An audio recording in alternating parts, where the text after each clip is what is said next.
he wants to establish a culture in an organization, the way he looks at an organization.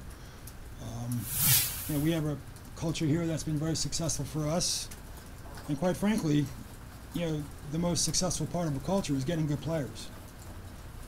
So if you get good players, then you're probably going to have a pretty good culture.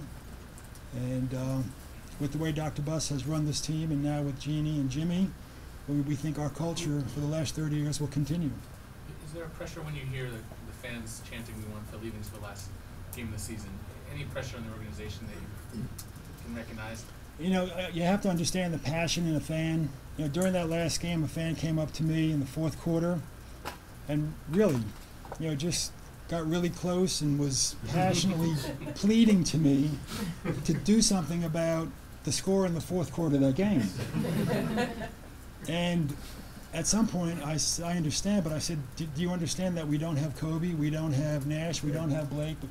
And he looked at me and says, yeah, I know all that, but can't you do something? So, that's what we're dealing with in Los Angeles, a passionate, dedicated fan base. And I understand that completely. We all felt the same way. I felt bad for Mike. It's not something that a coach who works as hard as he does has to endure, in particular with the situation or the circumstances revolving those last two games. But I knew what I was stepping into when Jerry West retired, and Mike knew what he was stepping into. The coach that followed John Wooden, the coach that followed Dean Smith, the one that's going to follow Mike Krzyzewski, you have to assume a certain amount of stress and criticism if you're going to take that position. And Mike knew when he took the job. Mitch, you said after Dr. Buss passed away that it was really odd. It was a strange feeling of you coming into work. There wasn't that person there that you would look to. How's that gotten better or different or evolved over the course of the last part of the year? Yeah, not much has changed. As you know, the last 2 or 3 years, although he was the final decision maker, he didn't come in on a regular basis. And I spent more and more of my time with Jimmy, and Jimmy spent more and more of his time with Dr. Buss. So it wasn't like we were spending every day together and then all of a sudden he was gone.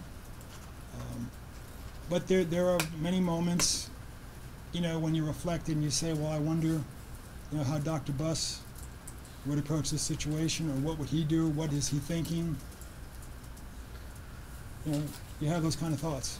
Mitch, Dwight said that you weren't going to pressure him into making any kind of decision. Is that normal protocol for you, or are you just sort of reading that situation relative to him? And when we brought him to Los Angeles last August, that's what I told him. There's really no reason to pressure him. From a business point of view, it doesn't make sense to sign a contract until July. He gets the extra percentage year to year, and he gets the extra year. So you'd be pressuring somebody to do something he can't do. It makes no business sense. But now, coming into this free agency period, where he is going to get it, I think he understands that the sooner he makes a decision, the better it is for everybody. Now, I don't know if that means a week, a month, or 7 weeks. But I think he understands that the sooner, the better for everybody. It allows us to plan. It allows him to, start putting down roots in the city. People can no longer say, I wonder what he's going to do. Is he going to be gone? He could establish business relationships, foundation, community, charity relationships in the city. So it goes without saying, the sooner, the better. And we're going to support what we said last August, and we're going to abide by our position, and we're going to encourage him to make his decision in a timely fashion, and we're hoping that he chooses to stay in Los Angeles. Mitch, did he give you any rough sense at all of the timeline? No. I kind of walked him through the next 6-7 weeks. For example, in basketball, in our business, the next thing that takes place is the lottery, and then the teams in the lottery, the positions are determined. So now everybody knows who's drafting where. and then the phones start to ring in because you have things that are set in stone. And then as you approach the draft, there's a lot of activity. And then, of course, there's July 1st, which is even more activity with free agents and continued trades. So he understands the timeline. Players typically don't understand that until it's explained to them, which I think is something that was new to him. But it comes down to the same thing. The soonest that he's comfortable, the sooner the better. And I think he understands that. And I think that's his wish as well. Kobe talked about one more year, give him one more year. Don't you need to take a longer view, though, as well, for the franchise? Kobe's talked about keeping everybody together for one more year, but isn't your job to take a longer view more than just That's one more? correct. Is that even more so because of the veteran makeup of the team and just the way the landscape is changing in the NBA? Well, I'm not sure I understand the question. I'm sorry. Well, it seems like Kobe really wants. In the old days, you could keep it together for one more year, but that's not He's so got easy. one more year on his deal. Right, I know, but so he's trying to keep everybody together for one more year. He's saying keep Powell, keep Dwight, spend all this money. He's talking about he didn't care about what the money costs, but your mandate's different than that, is it not? As far as the Well, money? I don't have a mandate. Mhm. There are challenges with doing that, and once again, like Dwight, players aren't completely in the loop on the collective bargaining ramifications, and you'd love to keep everybody together every year, but it's more challenging than that. So I understand where Kobe's coming from, but I think he also understands where we're coming from and the challenges that we have. How big a priority is it for you guys this offseason to identify younger, cheaper talent to bring in? It's something you guys have done a lot of older free agents in the past, veterans, but looking at this team's makeup in the future. Well, we're going to have to identify, if we keep the team together in somewhat its present state, the collective bargaining agreement really limits how we can add to the team. And since we're a tax-paying team, we don't get a mid-level. We get a limited number of exceptions, and probably the most widely used exception would be the veterans minimum. So you would hope that you'd run across a veteran like an Antoine Jameson, who made a lot of money in his career and would probably take a deal that's under market to come to try to win a championship. Now, those players are typically older, so it's hard to find a young player that would do that, because if it's a younger player, he's probably not going to take the veterans minimum. And if he did, he's probably not good enough to play. So as much as I'd love to sit here and say we're going to get young, athletic players that can really shoot the ball at the veterans minimum, and they're going to be 24, 25 years old, it's probably not realistic. You're probably going to end up looking at a veteran player who's older and maybe has a high level of skill and a high level of basketball IQ, but he may not be as athletic as he once was. But we'll see. Mitch, is it accurate, when you look at your tax scenarios, that you're still considering scenarios that include Dwight resigning and Powell still being around? Because of that 19 million figure that has such a huge ripple effect. I think most folks assumed it was going to be. I think that's in play. That you are considering scenarios where they could both be back. It's in play, yes. Does it give you any pause that We haven't ruled anything out as of now.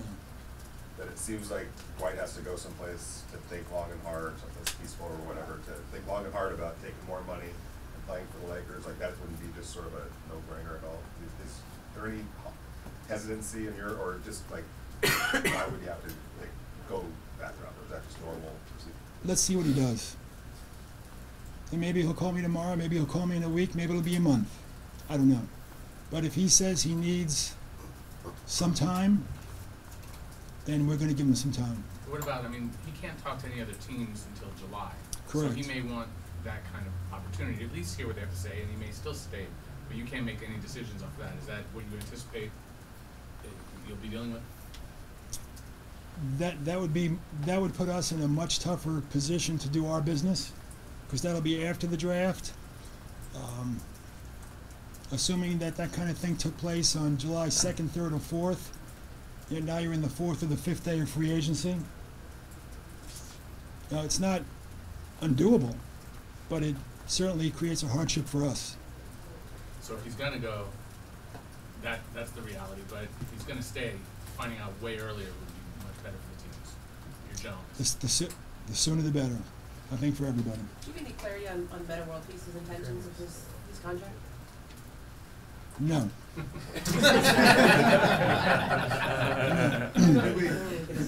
I'm still trying to get over the Cookie Monster comments from yesterday. You said he held back wearing the pants because he was afraid we were judging. I read that. Would you have judged him if he came into exits in full regalia? I read that, and I would never judge Meta. You like my shirt? I like the shirt, yeah. Mitch, does this franchise want Dwight back regardless of how long he takes with his decision, or is there any situation where you want to do your business and maybe start targeting other guys? You mean if he makes his decision like next November or something like that? No, probably not November. Well, I can't. Yeah. So you're asking me to speculate. I'm just trying to get a pulse of your level of patience. He came in here basically made it like there's no pressure, but there are consequences. Well, there are always consequences, and I don't think that's an issue. I really don't.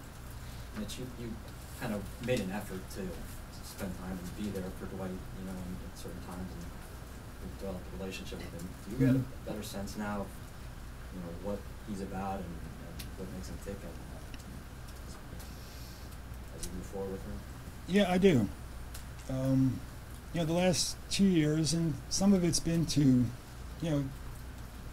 because of his, actions, and in Orlando, and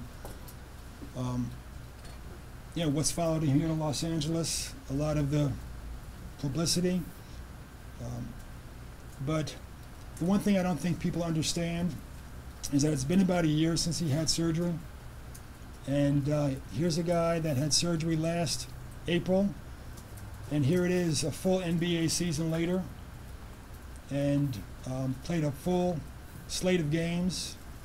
I ask everybody in here to look back at his March performance when he averaged 20-something points, almost 16 rebounds a game for the whole month. And understandably, people aren't going to say, well, he's not playing as well as he could because he had back surgery. When you're on the court in this league, it means you're ready to play. And I feel as if he's not been given his due credit. He's been underappreciated. And once again, coming to a city on a one-year deal, indicating you're going to wait till the summer, there's certain issues that come along with that. And, a lot of negative publicity and, issues that he's had to deal with. But I don't think he's been given enough credit, for fighting through the injury. Certainly the labrum injury is another significant injury. He missed 2 or 3 games and came back and played the rest of the season. So I'm not going to sit here and say that he's not to blame for any of it, but I certainly don't feel for a second that he's been given enough credit for what he went through this past year. Mitch, Well, it can said you he talk came about back what like he 5 or said? 6 months earlier than he could have, and then so one. He could have taken the season off. Well, when you guys got him in August, did you think that was a possibility? When did you actually think we would have him? I thought that I didn't think we'd see him until January or February. When he showed up at the first day of training camp, I was shocked. I really was. I thought we'd see him in January or February.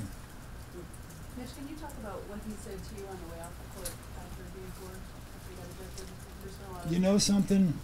I went home that night and I watched Rocky V with Rocky fighting the Russian. That's 4. And my phone rang. That's 4. I'm not sure I saw 2, 3. And my phone rang, and someone said, "What did Dwight say to you?" And I said, "I have no idea what you're talking about." They said, "Well, look on the TV," and so when there was a commercial, I went to the sports channel, and I saw what they were talking about. I never heard a word he said when he walked past me. So until Sunday evening around 9:30 or 10 o'clock at night, I didn't know a thing about it.